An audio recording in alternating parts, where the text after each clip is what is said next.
Tu poses le pied sur la surface de la Lune. C'est dépaysant. Tu te sens clairement plus léger ici, et il est plus facile de marcher. Tu décides de mettre à exécution ce projet qui t'obsède. Sauter comme un cabri sur le satellite naturel de la Terre. Et malgré ton encombrante combinaison spatiale, tu t'envoles littéralement dans les airs. Wouhou! Ok, ça c'est fait. Tu continues ta promenade sur la surface de la Lune lorsque tu ressens quelque chose d'étrange. Le sol sous tes pieds tremble. On dirait qu'un tremblement de terre est en train de se produire sur la Lune. Mais c'est tout simplement impossible, ou peut-être pas. Surprenamment, ton intuition a vu juste cette fois-ci. Les séismes sur la Lune existent bel et bien. En fait, il existe 4 types de tremblements de Lune qui soient suffisamment puissants pour être détectés à grande distance. Il y a les tremblements de Lune profonds qui se produisent à près de 700 km sous la surface. Il y a ensuite les impacts de météorites. Les tremblements thermiques, eux, ont lieu lorsque la croûte lunaire glaciale se dilate. Ils se produisent lorsque le soleil matinal illumine le satellite après une nuit lunaire frigorifique de 2 semaines. Il y a aussi des tremblements de lune superficiels. Ce sont les seuls qui s'apparentent aux tremblements de terre de notre planète. Ces séismes lunaires se produisent à une profondeur de 20 à 30 km sous la surface. Ce sont les plus puissants et les plus dangereux. Entre 1972 et 1977, le réseau sismique Apollo a enregistré 28 séismes lunaires de ce type, et certains d'entre eux avaient une magnitude supérieure à 5 sur l'échelle de Richter. Sur Terre, un tel tremblement de terre serait assez fort pour fissurer le plâtre et déplacer des meubles imposants. De plus, les tremblements de lune superficiels durent très longtemps par rapport aux tremblements terrestres. Une fois qu'ils ont commencé, ils peuvent durer jusqu'à 10 minutes. Un tremblement de terre moyen, quant à lui, dure généralement de 10 à 30 secondes. Les scientifiques ne sont toujours pas certains des causes des tremblements de lune superficiels, ni même l'endroit exact où ils se produisent. L'une des théories voudrait que ces séismes lunaires se produisent au bord de grands cratères, relativement récents, qui s'affaissent probablement de temps à autre. Il est intéressant de noter que la Lune et la Terre ne sont pas les seuls endroits où des séismes se produisent. Les scientifiques ont enregistré des séismes, des tremblements, des vibrations et des secousses dans d'autres régions de notre système solaire également. Prenons l'exemple de Mercure. Il y a quelques années, les scientifiques ont découvert que cette planète rétrécissait. Et c'est pourquoi elle semble être tectoniquement active. Prenons encore Vénus. Cette planète est un casse-tête tectonique pour les experts. À l'heure actuelle, Vénus n'a pas de plaque tectonique à proprement parler, et il se pourrait qu'elle n'en ait jamais eu. Mais sa surface présente des rides et des failles qui donnent l'impression qu'elle pourrait bien avoir des plaques tectoniques. D'un autre côté, ces caractéristiques pourraient être apparues des suites d'autres processus. L'activité volcanique par exemple. Mais même si nous n'avons pas encore observé de séismes sur Vénus, les chercheurs pensent qu'ils pourraient les détecter car leurs vibrations produiraient des ondulations dans l'épaisse atmosphère de la planète. Et maintenant, Mars. Nous savons avec certitude que cette planète est sismiquement active. Un module de la NASA a placé un sismomètre à la surface de la planète rouge. Et en 2019, il a réussi à mesurer son premier tremblement de Mars. Par la suite, l'atterrisseur a continué à enregistrer des tremblements, mais ils étaient si faibles que s'ils se produisaient sur notre planète, ils seraient complètement couverts par le bruit de fond des océans terrestres. Mais un corps spatial n'a pas besoin d'être une planète à part entière pour avoir une tectonique active. Prenons Pluton. Cette planète naine est géologiquement active en ce moment même. En 2014, la sonde spatiale New Horizons de la NASA survolait le système de Pluton lorsqu'il a détecté des caractéristiques géologiques complexes sur cette planète naine. Les scientifiques en ont conclu que Pluton pourrait connaître des secousses lorsque son océan d'eau liquide gèle et dégèle sous sa croûte glacée. Les lunes de Jupiter, Europe et Io, ainsi que les lunes de Saturne, Titan et Encelade, sont également actives géologiquement, en dépit de leur petite taille. Leurs caractéristiques vont des volcans et des panaches d'eau à de potentiels océans souterrains. Et maintenant, je parie que tu ne connais pas ces faits étonnants sur les tremblements de terre qui se produisent sur notre propre planète. Il y a un endroit sur Terre où se produisent 90% de tous les tremblements de terre. Il s'agit de la ceinture de feu qui s'étend autour de l'océan Pacifique, de la Nouvelle-Zélande jusqu'à l'Amérique du Sud. Ça ressemble plus à un fer à cheval qu'à une ceinture. Quoi qu'il en soit, les experts affirment que ces innombrables tremblements de terre sont causés par l'abondance de volcans dans cette région et par le mouvement constant des plaques tectoniques. Environ 1,5 million de tremblements de terre se produisent sur Terre chaque année, mais beaucoup d'entre eux se produisent très profondément dans la croûte terrestre, et seul un équipement de pointe peut les détecter.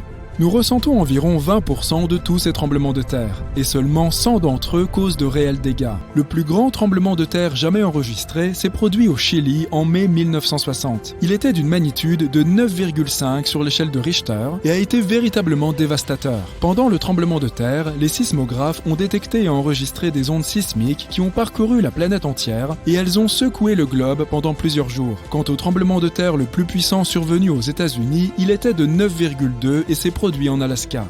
À propos, l'Alaska est, avec la Californie, l'État américain le plus exposé aux tremblements de terre et l'une des régions du monde les plus actives sur le plan sismique.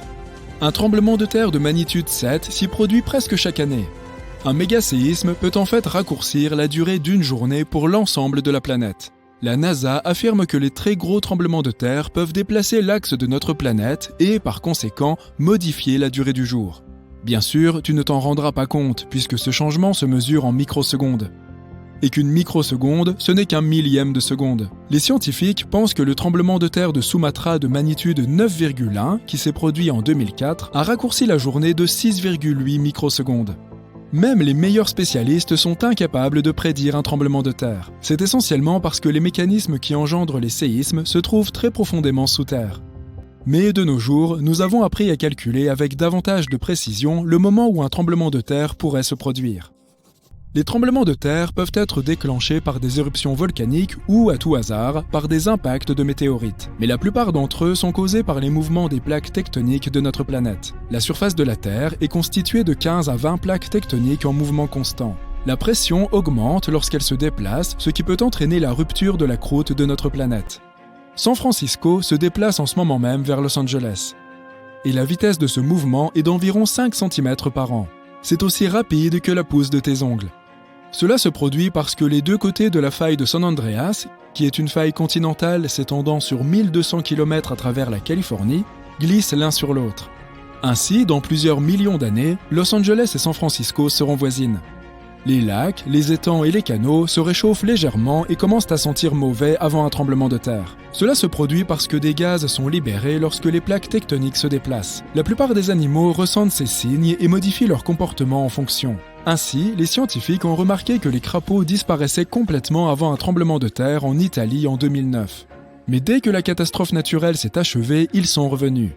Même après la fin d'un tremblement de terre, il se peut que tu vois encore de l'eau s'agiter dans ta piscine. Il n'y a pas lieu de s'inquiéter. Il s'agit d'un phénomène hydrodynamique appelé la sèche. L'eau peut continuer à clapoter pendant des heures après la fin du tremblement de terre.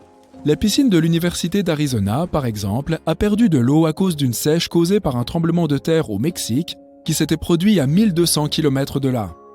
Le 27 février 2010, un violent tremblement de terre s'est produit au Chili avec une magnitude de 8,8 sur l'échelle de Richter. En conséquence, la croûte terrestre de cette région a été déchirée de façon si spectaculaire qu'une ville du nom de Concepción s'est déplacée de 3 mètres vers l'ouest. Un autre tremblement de terre a entraîné le rétrécissement de 3 cm de la plus haute montagne au monde, le mont Everest. Cela s'est produit en 2015 lorsqu'un tremblement de terre de magnitude 7,5 a provoqué une réduction de plusieurs sommets de l'Himalaya.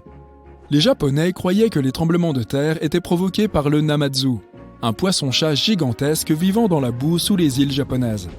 Le poisson s'agitait en tous sens, provoquant ainsi une activité sismique. Quant aux anciens Grecs, ils étaient persuadés qu'une puissante divinité marine, Poséidon, produisait les séismes en frappant la terre de son trident dans ses accès de colère. Selon la mythologie hindoue, enfin, ce sont 8 éléphants qui maintiennent la Terre en place. Eux-mêmes en équilibre sur le dos d'une immense tortue, se tenant sur le corps enroulé d'un serpent encore plus grand. Et chaque fois qu'un de ces animaux bouge, un tremblement de terre. Environ 8 millions d'habitants de la planète Terre ont appris la terrible nouvelle en même temps. Certains l'ont su par la télé, d'autres en regardant leur téléphone ou pendant qu'ils écoutaient de la musique. Certains l'ont appris en rêve. Une voix a annoncé ce discours dans toutes les langues pour que tout le monde comprenne.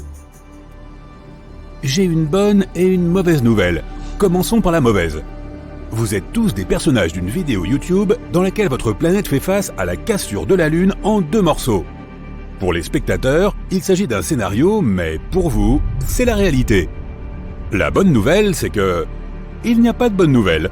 Mais ne vous inquiétez pas, l'apocalypse n'est pas prévu. Ou juste un peu. Bonne journée. Au départ, Toute la population panique. Quelques jours plus tard, le calme revient peu à peu. C'était peut-être une hallucination collective et en fait, la Lune va très bien. C'est alors que les chercheurs repèrent le danger. Une énorme météorite s'approche de nous depuis le fin fond de l'espace. Cette météorite est super rapide et presque plate. Par chance, elle va passer juste à côté de la Terre. Mais la Lune n'aura pas cette chance.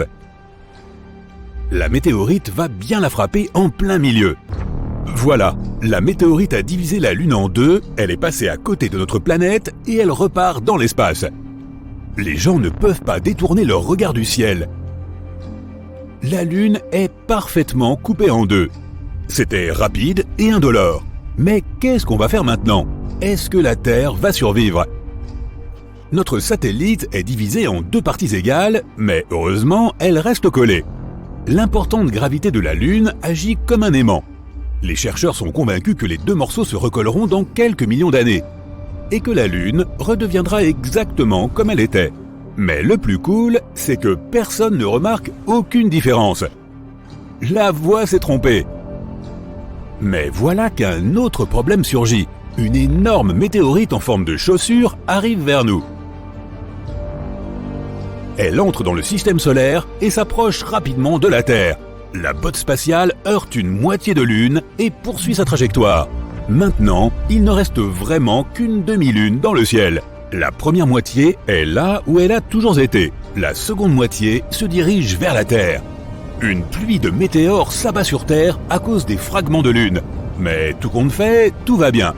La plupart de ces cailloux brûlent dans l'atmosphère. La quasi-totalité de la demi-lune dégommée se fragmente et entre en orbite.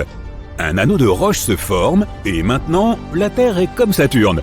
Ces fragments de Lune détruisent plusieurs de nos satellites artificiels. Les communications et Internet s'interrompent régulièrement. Il faut environ 2 ans pour rétablir les connexions. La Station spatiale internationale n'existe plus. Heureusement, tous les astronautes ont réussi à revenir sur Terre avant le grand patatras. Les fragments de Lune volent autour de la planète et il n'y a plus que la moitié de la Lune dans le ciel. La vie ne change pas trop les jours qui suivent, mais les gens qui vivent au bord de la mer et des océans, eux, voient la différence. La Lune influençait les marées. Elle tournait autour de la Terre et les océans prenaient alors une forme ovale. La marée était haute là où la Lune était plus proche, tandis qu'elle était basse du côté opposé. Mais maintenant, tout a changé. Une demi-lune n'influe pas sur la même quantité d'eau. Oui, la Lune ne pèse plus que la moitié de son poids et elle s'est approchée de la Terre, mais sa force gravitationnelle a aussi diminué. Les oiseaux marins, de nombreuses espèces de poissons, les tortues et autres animaux marins pourraient ne pas survivre dans ces conditions. Leur instinct naturel, fortement guidé par la Lune, leur permettrait de déterminer leur cycle de vie. Par exemple, les bébés tortues attendaient la marée haute du matin pour courir dans l'eau. Désormais, l'eau est trop basse, ils n'arrivent pas à se cacher dans l'océan et les mouettes les mangent. Les crabes ne pondent plus d'œufs car la marée haute apparaît plus tôt que prévu. Les loups perdent la tête. Ils hurlent toutes les nuits. La faune ne comprend plus ce qui se passe. Le corps humain aussi doit faire face à quelques conséquences. Beaucoup de gens ont des problèmes de tension artérielle et de maux de tête. Cette demi-lune modifie tout l'écosystème de la planète. Il faudra plusieurs dizaines, voire plusieurs centaines d'années. Quelques semaines plus tard, les gens remarquent que les journées sont de plus en plus courtes. La Lune a toujours ralenti la rotation de la Terre, de sorte que les journées duraient 24 heures. La Terre tourne plus vite maintenant. Le jour et la nuit se suivent plus rapidement que d'habitude. La vitesse de rotation de la Terre a augmenté et les journées ne durent plus que 15 heures. Les gens souffrent d'insomnie ou dorment trop. Il faut du temps pour que le corps s'habitue. Les horaires de travail changent partout dans le monde. Avant, on arrivait au bureau à 9 heures et on partait à 6 heures. Maintenant, les gens arrivent à 7 heures et partent à 2 heures. Il y a moins de temps pour dormir et tout le monde souffre de cette situation. Le progrès ralentit à cause des journées de travail très brèves. Les technologies du futur ont pris 20 à 30 ans de retard. La rémunération horaire n'a pas changé. Les salariés sont moins payés puisqu'ils travaillent moins d'heures. La Lune, quand elle était entière, régulait la météo et le climat sur Terre. Regarde Mars. elle a 2 petites lunes. Elles lui tournent autour rapidement et la font balancer sur son axe. Le résultat ? Du vent, des tempêtes de sable et des orages au quotidien sur la planète rouge. Cette demi-lune modifie la rotation stable de la Terre. Les températures changent partout dans le monde. Il fait plus chaud dans les endroits chauds et les tempêtes de neige font rage dans les régions froides. Il n'y a plus que de brèves averses très intenses. Il ne fait plus jamais beau. Un petit vent peut se transformer en tornade et les vagues deviennent des tsunamis. Les saisons changent plus vite, les hivers sont plus froids et les étés plus chauds. Le changement de rotation de la planète affecte son champ magnétique. Toutes les boussoles et les systèmes de navigation sont hors service. Il faut réapprendre à s'orienter. Les oiseaux ne vont plus vers la chaleur en hiver, car ils ne savent pas où aller. Leur boussole interne est cassée. Plusieurs centaines d'années sont passées. Les gens se sont totalement habitués aux nouvelles conditions terrestres. De nouvelles espèces d'animaux sont apparues. Les oiseaux ont repris à se repérer grâce à la demi-lune. L'économie de la planète a été restaurée. Les salaires ont été augmentés, les gens se sont habitués à dormir 5 à 6 heures par jour et à travailler 4 à 5 heures. La réduction du volume horaire des journées a aussi eu des conséquences sur l'industrie des médias. Les films ne durent plus qu'1 heure. Les épisodes de série, 30 minutes. La vie est plus rapide. Une personne vit en moyenne jusqu'à 96 ans. Le temps passe à la même vitesse, c'est la façon dont on le compte qui a changé. Plusieurs millénaires sont passés. Les gens sont différents. Ils ont de grands yeux qui absorbent plus de lumière. La demi-lune ne brille pas autant que la lune entière et les nuits sont donc plus noires. L'homme a eu besoin de quelques milliards d'années pour s'habituer à l'obscurité constante. Pour pouvoir mieux se déplacer dans ces conditions, les animaux aussi sont devenus plus grands et sensibles. L'orbite de la Terre a été débarrassée des météores. Il existe plusieurs stations spatiales qui tournent autour de notre planète. La voix mystérieuse reprend alors encore une fois la parole. L'histoire se termine parce que la vidéo se termine aussi. Désolé, bonne nuit. Récemment, des scientifiques chinois ont découvert quelque chose d'intéressant sur la Lune. Un cristal inhabituel. Ils ont aussi découvert que ce cristal contient un élément qui peut littéralement remplacer le combustible nucléaire. Alors, creusons un peu le sujet. La composition de la Lune est longtemps restée un mystère pour nous. Un demi-siècle s'est déjà écoulé depuis la mission Apollo 11. Malheureusement, nous n'avons pas beaucoup voyagé sur la Lune depuis. Et il n'est donc pas surprenant qu'il ne soit pas si facile pour nous de l'étudier. Mais récemment, une percée a été réalisée dans ce domaine. En décembre 2020, des scientifiques chinois ont envoyé la sonde Chang'e 5 sur la Lune. La mission a été nommée d'après l'ancienne divinité chinoise de la Lune, Chang'e. Plutôt poétique, n'est-ce pas ? Quoi qu'il en soit, la sonde s'est rendue sur la face la plus proche de la Lune. Elle a passé plusieurs jours à creuser la surface et les roches, puis elle est revenue sur Terre. Au total, elle a collecté environ 2 kilos de diverses roches lunaires, comprenant du basalte, de la lave solidifiée et d'autres. Cela ne semble peut-être pas très impressionnant, mais c'est en fait une mini-percée. Après tout, on n'a plus récolté d'échantillons lunaires depuis 1976. Or, ces échantillons sont très importants pour apprendre l'histoire de notre monde. On s'est battu pendant des années pour découvrir, par exemple, comment la Lune est née. Il y avait beaucoup de théories, mais on n'arrivait toujours pas à trouver de preuves solides pour aucune d'entre elles. Mais grâce aux dernières missions et à certaines simulations informatiques, les scientifiques ont enfin découvert la vérité. La Lune est née lorsqu'une planète quelconque s'est écrasée sur notre Terre il y a plusieurs millions d'années. Cette planète naine était légèrement plus petite que Mars. Des fragments de la Terre sont partis dans l'espace, mais certains sont restés dans notre orbite. Puis ils se sont collés ensemble et ont formé la Lune. Cela semble effrayant, mais en réalité, la naissance de la Lune est la meilleure chose qui soit arrivée à notre planète. Sans ce magnifique satellite, tous nos océans seraient encore de petites flaques d'eau. La vie ne serait pas du tout apparue sur Terre. C'est donc déjà une découverte incroyable en soi. Mais ce n'est pas tout. En étudiant les roches collectées, les scientifiques de l'Institut de recherche de Pékin ont découvert quelque chose d'inhabituel. Un cristal lunaire rare. Ça a l'air plutôt banal, n'est-ce pas ? Juste un minuscule monocristal et transparent de l'épaisseur d'un cheveu humain. On avait fait de telles trouvailles sur la Lune auparavant. Ces cristaux se sont formés à la suite d'une activité volcanique, tout comme certains grenats sur la Terre. Car l'endroit où ils ont découvert ces cristaux a aussi connu des éruptions volcaniques. Il y a 1,2 milliard d'années. Cela signifie que ce petit cristal a plus d'1 milliard d'années. Mais ce n'est pas la chose la plus importante. Ce qui importe vraiment, c'est que ce cristal est fait d'un matériau unique, qu'on n'avait jamais vu auparavant. Des chercheurs de l'Association minéralogique internationale ont confirmé qu'une telle composition ne peut être trouvée nulle part sur Terre. Le cristal a été nommé Changezit Y, encore une fois d'après la même divinité chinoise de la Lune. Et c'est un autre exploit. C'est le 6e minéral précédemment inconnu que nous avons trouvé sur la Lune, et le tout premier trouvé par la Chine.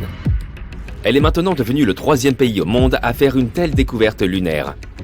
Cependant, ce minuscule cristal n'est pas la seule chose remarquable qu'ils ont trouvée. Après avoir étudié ce joyau et environ 140 000 autres particules lunaires, les scientifiques ont découvert autre chose. Ils ont trouvé de l'hélium-3. Pourquoi est-ce important ? Parce que c'est l'un des éléments qui alimentent le Soleil et les autres étoiles de notre univers. On a tendance à dire des choses comme éteindre le Soleil brûle, et ainsi de suite. Et c'est l'une des raisons pour lesquelles de nombreuses personnes pensent réellement que le Soleil est une énorme boule de feu. Mais ce n'est pas le cas. Sa combustion est en fait un processus complètement différent, qui s'appelle fusion nucléaire. Le processus en lui-même est assez simple. Pendant cette réaction, l'hydrogène de l'étoile se transforme en hélium. Mais ce processus simple est en fait l'une des réactions les plus violentes et les plus puissantes de l'univers. Il y a un véritable bouillon de particules à l'intérieur du Soleil. Les noyaux d'hydrogène qui s'y agitent en tous sens se repoussent constamment les uns les autres car ils sont tous chargés positivement. Et ils pourraient continuer à le faire sans déranger personne, s'il n'y avait pas les étoiles. Les étoiles sont un peu espiègles. Leur gravité est si forte qu'elles attrapent des milliards de ces petits atomes et les serrent les uns contre les autres. En se combinant les uns les autres, ces atomes créent de nouveaux éléments lourds, comme l'hélium mentionné. Et lorsque cela se produit, ils projettent beaucoup d'énergie dans l'espace. C'est ainsi que le Soleil brûle. En même temps, il répand une quantité d'énergie que nous ne pouvons même pas imaginer. Bon, mais qu'est-ce que l'hélium-3 ? Eh bien, c'est un élément qui pourrait faire de l'ombre même au Soleil. La fusion des atomes d'hélium-3 libère encore plus d'énergie que dans une fusion nucléaire typique. Et surtout, elle ne pollue pas l'atmosphère avec des éléments nocifs comme les radiations. Nous avons très peu d'hélium-3 sur Terre. Sa prévalence dans notre atmosphère est d'environ 1 sur 1 million. Et en plus, il essaie constamment de s'échapper pour retourner dans l'espace. Cependant, les scientifiques ont récemment découvert qu'il y a un endroit qui contient beaucoup de cet élément. Oui, tu l'as deviné, c'est la Lune. On pense qu'il y a plus d'hélium-3 sur la Lune que sur la Terre à cause des vents solaires. Le Soleil a bombardé la Lune d'hélium-3 pendant des milliards d'années. Si bien qu'aujourd'hui, il y en a partout. Ce n'est pas si impressionnant si on la compare à Jupiter ou Saturne, par exemple. Mais n'oublie pas la quantité d'énergie qu'il peut libérer. Il faut savoir qu'avec seulement 25 tonnes d'hélium-3, il serait possible de fournir de l'énergie aux États-Unis pendant une année entière. Or, il y en a environ 350 000 tonnes sur Terre, et plus d'1 million de tonnes sur la Lune. Ces seules sources pourraient subvenir aux besoins de l'ensemble des États-Unis pendant des milliers d'années. Donc, en gros, à l'avenir, l'hélium-3 pourrait devenir une nouvelle source de combustible. Et il surpasse le combustible nucléaire dans pratiquement tous les domaines. L'hélium-3 ne laisse pas de déchets ni de radiations nocifs.